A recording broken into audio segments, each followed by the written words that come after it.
Hi class, my name is Carolina Della Torre, and this is my presentation on body image and objectification. I'm going to share my screen really quick.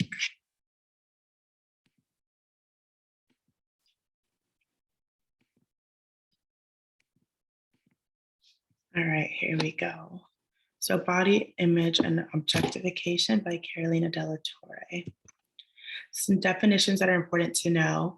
Body shame, having a negative attitude towards one's body, feeling ashamed. Body objectification, degrading to the status of a mere object. Body surveillance, focusing on the way one's body looks versus the way one's body feels. So we're going to start with body objectification.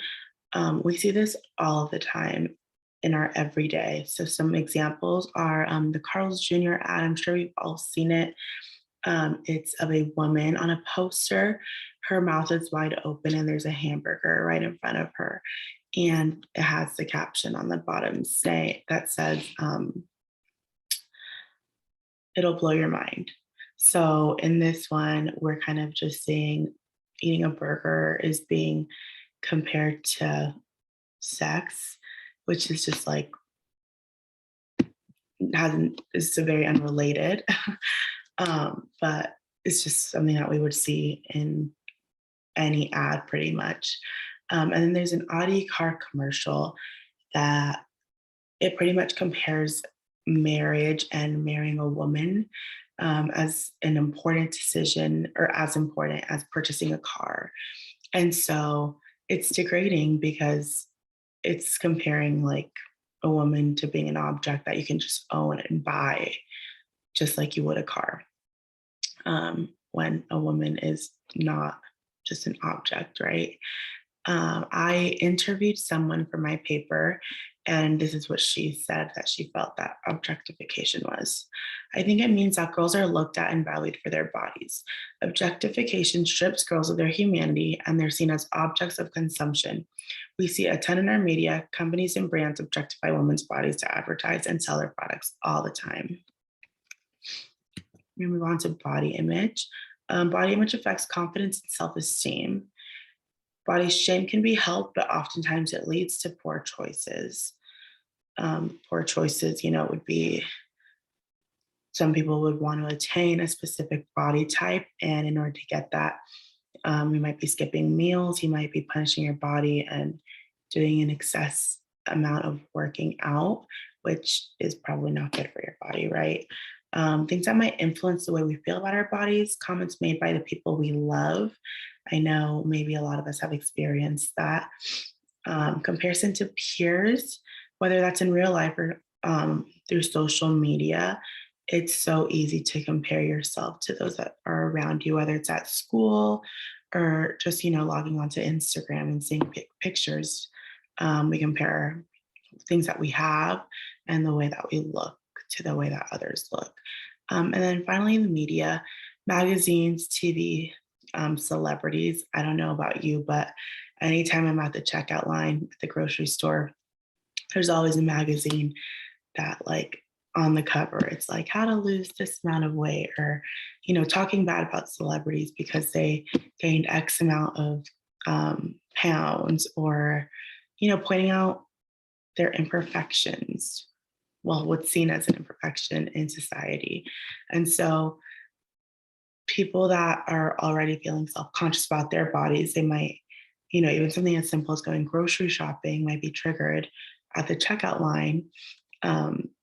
Just knowing how much value is placed on the way that they look.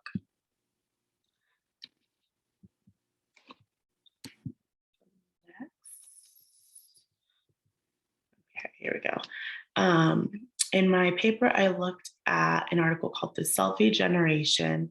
And in this article, the authors, Alyssa Salomon and Christina Spears Brown, they looked at 3 social media platforms, Twitter, Facebook, and Instagram.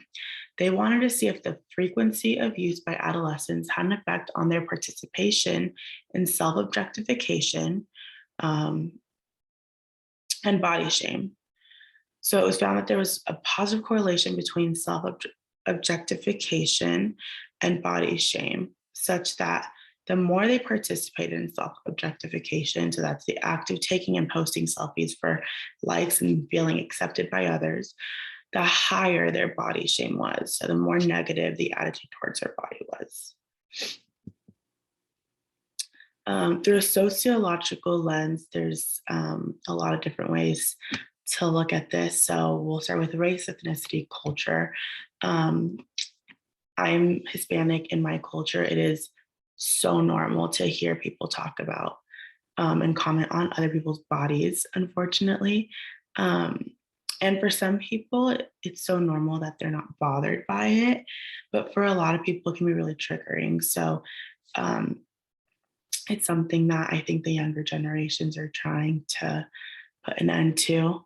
Um, but all the TS love to do it. So, socioeconomic class has a huge effect on body image, right? So, for those that are maybe in a higher socioeconomic class, it's easier for them if they don't like something about their body. There's so many things that they can do to try to fix that. So, there's surgery, or they can, you know, that's probably a little on the extreme end, but there's also like they could hire um, a, professional trainer, an athletic trainer, so that they could be trained to get the body that they want to get, right? Or to, they might be able to hire a chef, or, even just to like people that meal prep, so that they don't have to spend time cooking or thinking about what to cook that's healthy, that fits their macros or their calories or whatever. Um, versus those that are in the lower socioeconomic class, that are working sometimes maybe multiple jobs to make ends meet, to put food on the table. And when it comes to adolescents, that might be they're starting to get a job at a very young age to help their parents with the bills. So they don't really have the time, right, or the money, um, to have a private chef to make them meals, or to even like have a membership to a gym, or they might not even have the time to work out. And the last one is gender. So gender is important because I think in our society we focus a lot on females feeling body shame, but not as much males, but they also experience it just as much. And it's very hard for them to actually talk about it, um, because it's a lot of times not acceptable for them to be feeling insecure about what they look like. But they also have standards, right? Like on TV, we see a lot of like very muscular men, and those are considered more attractive. So they definitely also have those stereotypes. It's also reflected in our families. Um, so, in a lot of families, maybe the mom or the dad are unhappy with the way they look. And that is something that the kids will grow up seeing. And they'll think that it's okay to like talk bad about their bodies because they grew up watching mom talk bad about her body, or mom or mom doing like yo yo diets to lose weight, right? And it's just kind of a cycle that will end up continuing, unfortunately. Um, it's also reflected in healthcare. Um, it's been expressed by a lot of people that are in bigger bodies, that they avoid going to the doctor simply because any concern that they might have, um, a lot of the times is like immediately dismissed and directed towards their weight when they know that it's something else. So I think healthcare needs some work on that area, because there could be people that are in bigger bodies and it has nothing to do with their weight. It could be something completely different. So how can we help? We can stop objectification by demanding change. I think we're living in 2022, and we've seen it many times, the power of social media and speaking out, right? So we can comment or we can tweet to these brands that are using men or women to that are objectifying them to sell their product.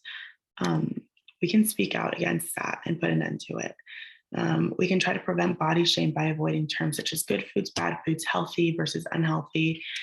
We don't want to put these names to a certain food because we don't want our kids growing up thinking, I can't eat that because that's a bad food. Um, there's foods that are more nutritious, that give us more energy, that are higher in nutrients, but we can use those terms instead of saying good food, bad food.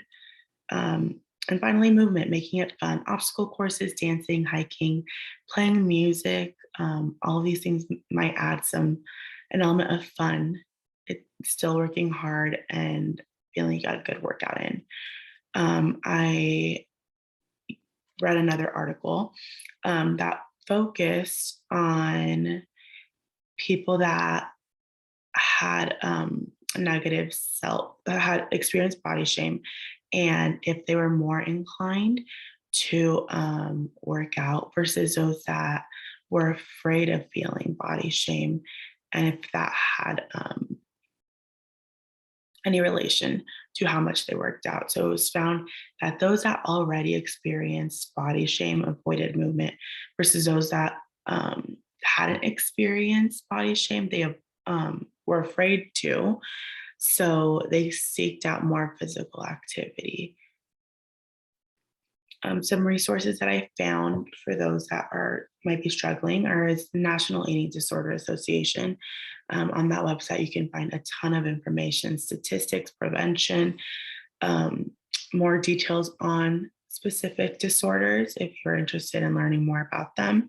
There's also the Eating Recovery Center, that is an online therapy, and you sign up, and all of their staff are trained to work with people who have experienced eating disorders.